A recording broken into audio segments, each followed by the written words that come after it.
Hey guys, I hope you're having a great day in the life. Gonna do a little how-to video on maps and research and things like that today. So if you're looking for an adventure vlog, tune in tomorrow. I'm hoping to get out. The weather's supposed to be a little nicer. Today it's very stormy. In fact, they've closed all the schools down here locally because of tornado warnings and things like that. So I'm in looking at the maps, and I wanted to give you guys a research tool that I use to connect these maps to modern day locations. And I'm not going to go real in depth on how to pin down any specific location, although we are going to use an example here in Knoxville that I'll go into in a second. But I do want to introduce you to this tool, Historic Aerials, and how I use it to put my finger on these sites in particular. So let's dive right into it. It's going to be kind of a lengthy one, and it is about 3:30 in the morning. So I got my work cut out for you to show you this stuff. Let's get after it. So I talked a few videos ago about utilizing the Civil War Atlas from the official records and utilizing the official records together to try and put your finger on a site within these maps. And today I'm going to talk about transitioning these maps over to new maps to try and put your finger on exactly where these sites might be today. But for today we're going to be looking at these maps, and in particular we're going to be looking at plate 48, map number 2 from the official military atlas of the Civil War. And I will put a link down below for this actual plate, so you can look at this map yourself along with me and try and figure out where I'm talking about. But for today we're going to look at this map of Knoxville, and we're going to be looking for a couple sets of Confederate works. One set is south of the Holston River here. So when I begin to look at one of these maps, and this map was compiled between 1863 and 1864 by Captain O.M. Poe. He was the chief engineer of the Department of the Ohio, and he compiled some pretty good maps. And a lot of his maps will have topographical markings. Now these topographical markings will become very useful to us in a minute when we try and transition over to a new map and see where these are at. But there's some other things I look for that will also help lead me to the exact spot where these locations may be.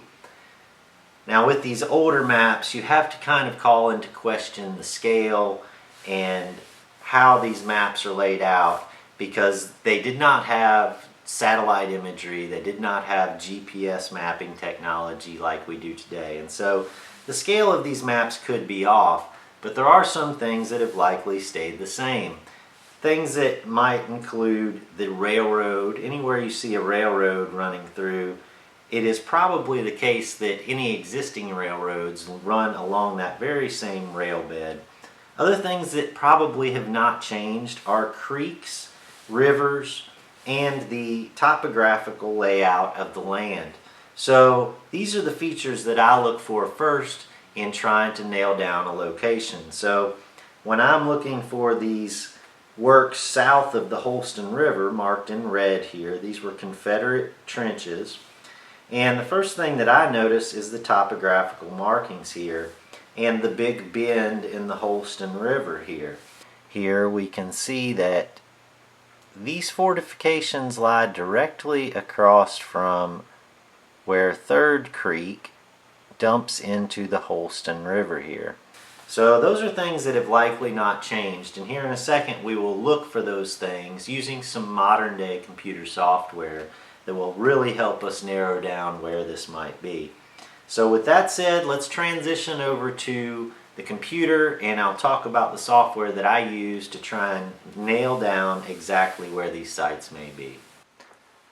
Okay, so today I'm going to show you one of the most often used tools in my research arsenal, and that is historicaerials.com. Now when you go to the site, you're going to come to this page here and scroll down to Let's See Some Aerials. Now you can in fact pay for a subscription to this service and get these maps without the watermarks on them, but I just use it as is and I get a lot of functionality out of it. So for our example today, we're going to go to the map of Knoxville. So let's type in Knoxville in the search bar here and hit enter. And it's going to bring up a map of Knoxville, and you can zoom in or out of this map. And as we zoom out, we can see some pretty familiar features here with the Holston River. So let's zoom in here to this bend in the Holston River where we know that these earthworks are somewhere down here. And let's go ahead and zoom in a little, and we can see, look, right here is this creek. And it is Third Creek. So let's follow it down, and we know that the earthworks were directly across from Third Creek. And so, like I said, these kind of non-movable objects such as the creek and the river, and up here we could probably find the railroad if we look around. These types of places are your best starting points when you go to search for these things. So let's go over here now to some of the tools that are available to you on historic aerials.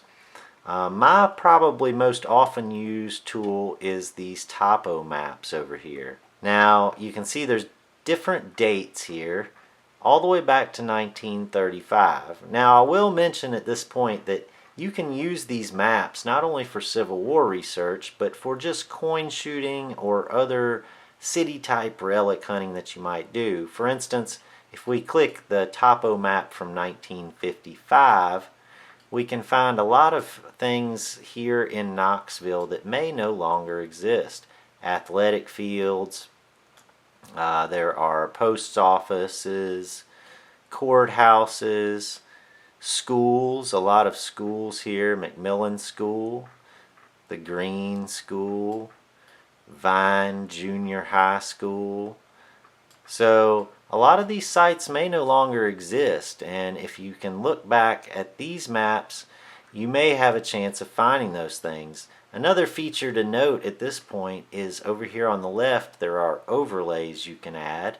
And if you click this little one that has a road on it, it will show you all of the modern day roads. So if I wanted to find where Vine High School used to be, I can overlay it with these modern roads and pretty much drive myself straight to the spot.